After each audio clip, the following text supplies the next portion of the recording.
अस्सलामुअलैकुम व्यूअर्स, आप देख रहे हैं यूट्यूब चैनल रज़िया का किचन। और आज मैं आपके साथ शेयर करूंगी मटन कढ़ाई बनाने की एक बहुत ही मज़ेदार और ऑथेंटिक किस्म की रेसिपी। तो व्यूअर्स, बेहद मज़ेदार की किस्म की ये कढ़ाई बन के तैयार होती है। बहुत ही सिंपल, सादा और आसान से तरीके से मैं आपको बनाना सिखाऊंगी और सादा से मसालों के साथ जो कि घर में मौजूद होते हैं। कोई हम पैकेट वाले, डब्बे वाले, रेडीमेड मसाले इसमें यूज़ नहीं करेंगे। और फिर भी इतना लाजवाब इस कढ़ाई का टेस्ट होगा कि जब आप एक बार इसको बनाकर ट्राई करेंगे ना, तो यकीन करें खाने वाले उंगलियां चाटते रह जाएंगे और मेहमान आपसे रेसिपी पूछ कर जाएंगे। तो बस आप लोगों से मेरी एक रिक्वेस्ट है कि आपने वीडियो को लास्ट तक वॉच करना है, कंप्लीट स्किप किए बगैर, और सेम मेथड को फॉलो करना है। तो इंशाल्लाह ताला जब एक बार आप इस तरीके से कढ़ाई बना के सर्व करेंगे अपने मेहमानों को, तो हर बार आप इसी तरीके से बनाना पसंद करेंगे, क्योंकि ये बनती ही बहुत मज़ेदार है। और एक बड़ी अहम चीज़ कि मैं आपको प्रेशर कुकर को यूज़ करना सिखाऊंगी इस रेसिपी के अंदर, स्पेशली कि कैसे गोश्त को बहुत कम पानी में गलाते हैं। तो यहाँ पे देखिए, मैंने प्रेशर कुकर लिया है, उसमें 1 किलो मटन डाला है। 2 मीडियम साइज़ की प्याज रफली काट कर आपने इस तरह से डाल देनी है। अब इसके अंदर लहसुन अदरक का फ्रेश कुटा हुआ पेस्ट आप डाल देंगे 2 टेबल स्पून के बराबर। अब इसमें नमक डाल देंगे 1 टीस्पून। तो 1 किलो कढ़ाई के लिए 1 टीस्पून नमक जो है बिल्कुल परफेक्ट रहेगा। तो यहाँ पे मैंने गरम उबलता हुआ पानी लिया है 1 कप। तो बस आपने भी गरम उबलता हुआ पानी लेना है और 1 कप शामिल कर देना है। तो यहाँ पे गर्म पानी डालने का मकसद ये है कि एक तो जब इसे पकाएंगे हम, तो इसमें झाग बहुत कम बनेंगे गोश्त के अंदर, और दूसरा गोश्त जो है ना बहुत जल्दी सॉफ्ट हो जाएगा। तो इसे चूल्हे पे रख देंगे। चूल्हे पे रख के आपने फ्लेम हाई पे इसको पकाते जाना है, मुसलसल चम्मच के साथ इस तरह से मिक्स करते हुए। तो यहाँ पे देखिए, जब इसमें एक बॉयल आ जाएगा और इस तरह की कंडीशन हो जाएगी इसकी, तो अब आपने क्या करना है, प्रेशर कुकर के ढक्कन को बंद कर देना है और इसकी सीटी बोलने का इंतज़ार करना है।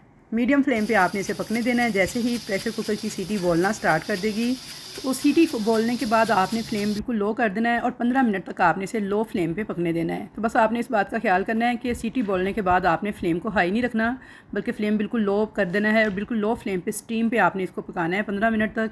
तो यहाँ पे मैंने 15 मिनट के बाद जब प्रेशर कुकर को खोला है, तो ये देखिए इसमें बिल्कुल थोड़ा सा पानी बाकी है और गोश्त जो है ना 15 मिनट के बाद बिल्कुल 90% तक गल चुका है। तो परफेक्ट तरीका है, आप इसे ट्राई कीजिएगा तो बड़ा ही परफेक्ट रिजल्ट मिलेगा आपको। यहाँ पे मैंने गोश्त को चेक कर लिया था, तो ये 90% तक गला है, यानी इसमें बिल्कुल मामूली सी कसर बाकी है। तो वो इतना हम रहने देंगे। तो जब बुनाई करेंगे इसकी कढ़ाई की, तो उस दौरान ये मुकम्मल तौर पे गल जाएगा। तो इसलिए आपने 90% तक ही गोश्त को गलाना है। यहाँ पे बहुत ज़्यादा गर्म है, फिर भी मैं आपको चेक करके दिखा रही हूँ। तो ये देखिए माशाल्लाह से, तो बस इतना ही हमने इसे गलाना था। तो आप इस तरीके को ज़रूर फॉलो कीजिएगा, लेकिन आपने फ्लेम को लो कर देना है सीटी बोलने के बाद। तो चलिए अब इसका अगला प्रोसेस देख लेते हैं। इस सारे गोश्त को मैं उठा के डाल दूँगी एक कढ़ाई के अंदर, क्योंकि हम कढ़ाई गोश्त तैयार कर रहे हैं।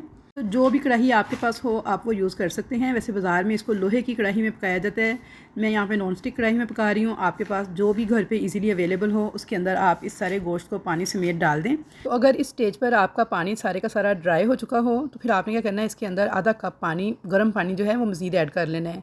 और अब मैं देखिए यहाँ पे आपने ये वाला चम्मच इस्तेमाल करना है, जो मैं आपको लकड़ी वाला दिखा रही हूँ। स्टील का जो आम हांडी वाला चम्मच है ना, वो आपने अब इस्तेमाल नहीं करना, क्योंकि अब हमने कढ़ाई की बुनाई करते हुए इसे पकाना है। तो उससे क्या होता है, गोश्त जो है टूट जाता है, रेज़ा रेज़ा हो जाता है। अगर आप इस वाले चम्मच को इस्तेमाल करेंगे ना, तो क्योंकि अब सारा काम ही बुनाई का है, तो फिर आपका बिल्कुल परफेक्ट ड्राई गोश्त तैयार होगा। यहाँ पे देखिए जी, इस तरह का फ्लैट चम्मच, अब चाहे लकड़ी का चाहे स्टील का कोई सा भी यूज़ कर सकते हैं। अब यहाँ पे मैंने 4 अदद मीडियम साइज़ के टमाटर लिए थे, इस तरह से इनको सेंटर से काट लिया है।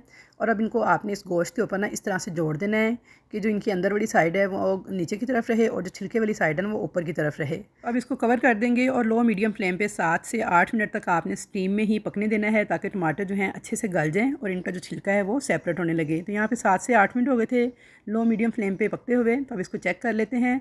तो ये देखिए टमाटर जो है ना बिल्कुल गल चुके हैं और छिलका इनका देखिए बिल्कुल ऐसे अलग हो रहा है। तो अब आपने क्या करना है, हाथ से इस स्टेज पर इस तरह से उठा लेने, ये सारे छिलके जो से हैं ईज़िली ये सारे सेपरेट हो जाएंगे। अगर सेपरेट ना हो या थोड़े से टमाटर आपको हार्ड लगें, तो आप इनको 2 से 4 मिनट मज़ीद पकाइएगा कवर करके। तो ये देखिए यहाँ पे छिलके जो हैं सारे बड़े आसानी के साथ सेपरेट होते जा रहे थे। तो मैंने सारे के सारे छिलके इस तरह से उठाते हुए अलग कर लिए हैं। अब इनको मैं चम्मच के साथ मैश कर दूँगी। तो अच्छी तरह से टमाटर को मैंने मिक्स कर दिया था गोश्त के साथ। और अब मैं इसके अंदर ऑयल डाल दूँगी आधा कप। अब चाहें तो घी भी इस्तेमाल कर सकते हैं। आधा कप ऑयल या घी डालने के बाद अब इसके अंदर हम डाल देंगे लाल मिर्च का पाउडर 1/2 टीस्पून, और नमक हम इसमें पहले डाल चुके हैं स्टार्ट में। तो अब इसकी अच्छी तरह से आपने भुनाई करते जाना है। चम्मच को बस आपने इस तरह से चलाना है, गोल गोल आपने चमचे नहीं चलाने कि बिल्कुल हलवा बन जाए, क्योंकि गोश्त हमारा ऑलमोस्ट 90% तक गल चुका है। सिर्फ इसमें 10% कसर बाकी है और वो कसर जो है इसकी भुनाई के दौरान पूरी हो जाएगी और ये मुकम्मल तौर पर गल जाएगा। तो यहाँ पे देखिए आपने मसलसल मीडियम फ्लेम पे चम्मच को इस तरह से चलाते हुए इसकी भुनाई करते जाना है, यहाँ तक कि जो इसकी ग्रेवी है बिल्कुल गाढ़ी सी हो जाएगी सॉस की तरह, और जो ऑयल है ना वो साइड पे आपको नज़र आने लग जाएगा। जब आपको ऑयल साइड पे नज़र आने लगे तो बस इसका मतलब है हमारा जो गोश्त है उसकी अच्छे से भुनाई हो चुकी है। इस स्टेज पर आपने इसके अंदर 1 कप अच्छी तरह से बीट किया हुआ दही ऐड करना है। दही का टेस्ट अच्छा होना चाहिए, बहुत ज़्यादा खट्टा नहीं होना चाहिए। तो दही को चेक करके फिर ऐड कीजिएगा, वरना कढ़ाई का टेस्ट जो है खट्टे दही से भी अच्छा नहीं आता। तो यहाँ पे देखिए दही डालने के बाद आपने फ्लेम बिल्कुल लो करना है और अच्छी तरह से दही को मिक्स कर लेना है। जब आपका दही अच्छे से मिक्स हो जाएगा तो अब आपने फ्लेम को दोबारा मीडियम कर देना है। अब यहाँ पे आपने 1 टीस्पून काली मिर्च लेनी है और उसे दरदरा सा कूट लेना है। पीस कर पाउडर बनाकर नहीं डालना, बल्कि इस तरह से दरदरा सा कूट कर डालना है। ये मैं आपको दिखा रही हूँ। अगर आप पीस के पाउडर बना के डालेंगे ना तो आपकी कढ़ाई का जो कलर है ना वो ब्लैक हो जाएगा। 1 टीस्पून ही आपने कुटा हुआ धनिया डाल देना है, खुश्क धनिया कुटा हुआ, और 1 टीस्पून ही आपने ज़ीरा जो है ये भी कूट कर ऐड करना है। बिल्कुल फ़ाइन पाउडर बना के आपने इसमें ये मसाले ऐड नहीं करने, बल्कि दरदरा सा कूट कर भुने हुए कुटे हुए मसाले आपने ऐड करने हैं। अच्छी तरह से मिक्स करते हुए अब आपने पकाते जाना है मीडियम टू हाई फ्लेम पर इसको, यहाँ तक कि दही का जो सारा पानी है वो ड्राई हो जाएगा। कढ़ाई जो है हमारी उसमें गोश्त जो है वो ऑयल जो है उसके किनारों पे नज़र आने लग जाएगा। तो बस अब आपने इसे भुनाई करते हुए पकाते जाना है। तो बिल्कुल सादा और बेसिक सी मसालों के साथ ये कढ़ाई बन के तैयार होती है, और इस कढ़ाई में आपको मसालों का टेस्ट कम और गोश्त का टेस्ट ज़्यादा आता है। यही कढ़ाई की खुसूसियत होती है जिसे आपने मद्देनज़र रखना है। तो बस आपने इस तरह से चम्मच चलाते हुए इसे भूनते हुए पकाते जाएंगे, यहाँ तक कि ये ऑयल जो है वो रिलीज़ कर दे।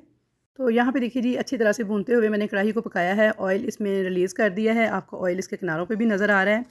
इसकी बहुत अच्छी तरह से बुनाई हो चुकी है। अब आपने इसके ऊपर हरी मिर्च इस तरह से जो मोटे वाली है वो बारीक काट के ऐड करनी है, थोड़ा सा हरा धनिया डाल देना है, और थोड़ी सी बारीक कटी हुई अदरक डाल के इसको गार्निश कर लेना है। तो यहाँ पे हमारा इंतहाई लजीज़ किस्म का कढ़ाई गोश्त बन के तैयार था। आप इसे रोटी या फिर नान के साथ खाने के लिए सर्व कीजिएगा तो यकीन माने खाने वाले उंगलियां चाटते रह जाएंगे, और हमेशा आप इसी तरीके से कढ़ाई गोश्त बनाना पसंद करेंगे। यहाँ मैं आपको चेक करवा रही हूँ, तंदूरी रोटी के साथ मैंने इसे सर्व किया था तो बेहद सॉफ्ट और नरम हो चुका है गोश्त हमारा, और मसाला बेहद मज़ेदार बन के तैयार हुआ था। ग्रेवी इसकी शानदार थी।